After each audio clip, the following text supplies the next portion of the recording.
ಪವಿತ್ರ ಶ್ರೀರಾಮ ಜನ್ಮಭೂಮಿ ಅಯೋಧ್ಯೆ ನಗರಿ ಈಗ ಭಾರಿ ರಾಜಕೀಯ ಮತ್ತು ಧಾರ್ಮಿಕ ಸಂಘರ್ಷಕ್ಕೆ ಸಾಕ್ಷಿಯಾಗಿದೆ. ಇತ್ತೀಚೆಗಷ್ಟೇ ಕಾಂಗ್ರೆಸ್ ಪಕ್ಷಕ್ಕೆ ಸೇರ್ಪಡೆಯಾಗಿದ್ದ ನಾಯಕ ರಾಮ್ ನಿಹಾಲ್ ನಿಷಾದ್ ಅವರು ಪಕ್ಷದ ಹಿರಿಯ ನಾಯಕರ ಸ್ವಾಗತಕ್ಕಾಗಿ ಹಮ್ಮಿಕೊಂಡಿದ್ದ ಸಮಾರಂಭವೊಂದರಲ್ಲಿ ಭಾರಿ ಪ್ರಮಾಣದ ಮೀನೂಟದ ವ್ಯವಸ್ಥೆ ಮಾಡಿದ್ದು ಈ ವಿವಾದಕ್ಕೆ ಮುಖ್ಯ ಕಾರಣವಾಗಿದೆ. ದೇಶದಾದ್ಯಂತ ಕೋಟ್ಯಂತರ ಹಿಂದೂಗಳು ಅತ್ಯಂತ ಭಕ್ತಿಯಿಂದ ಆಚರಿಸುವ ಶ್ರಾವಣ ಮಾಸದ ಅವಧಿಯಲ್ಲೇ ಅಯೋಧ್ಯೆಯ ಬ್ಯಾಂಕ್ವೆಟ್ ಹಾಲ್ ಒಂದರಲ್ಲಿ ಮೀನಿನ ಅಡುಗೆ ಸಿದ್ಧಪಡಿಸುತ್ತಿರುವ ದೃಶ್ಯಗಳು ಸಾಮಾಜಿಕ ಜಾಲತಾಣಗಳಲ್ಲಿ ವೈರಲ್ ಆಗಿವೆ.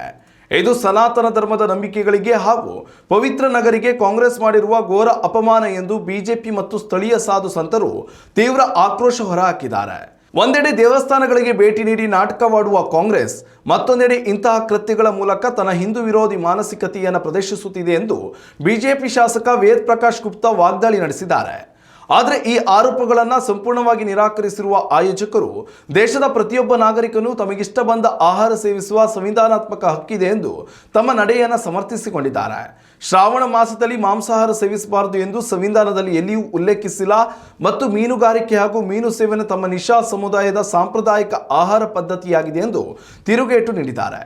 ಈ ಘಟನೆಯು ಕಾಂಗ್ರೆಸ್ ಪಕ್ಷದ ಆಂತರಿಕ ವಲಯದಲ್ಲೂ ಭಿನ್ನಾಭಿಪ್ರಾಯ ಮೂಡಿಸಿದ್ದು, ಜಿಲ್ಲಾ ನಾಯಕರು ತಮಗೆ ಈ ಬಗ್ಗೆ ಯಾವುದೇ ಮುನ್ಸೂಚನೆ ಇರಲಿಲ್ಲ ಎಂದು ಹೇಳುವ ಮೂಲಕ ವಿವಾದದಿಂದ ಅಂತರ ಕಾಯ್ದುಕೊಳ್ಳಲು ಯತ್ನಿಸುತ್ತಿದ್ದಾರೆ. ಒಟ್ಟಾರೆಯಾಗಿ ಹಬ್ಬದ ದಿನಗಳಲ್ಲಿ ಅಯೋಧ್ಯೆಯಲ್ಲಿ ನಡೆದ ಈ ಮೀನೂಟದ ಪಾರ್ಟಿ ಈಗ ದೇಶಾದ್ಯಂತ ದೊಡ್ಡ ಚರ್ಚೆಗೆ ಗ್ರಾಸವಾಗಿದೆ.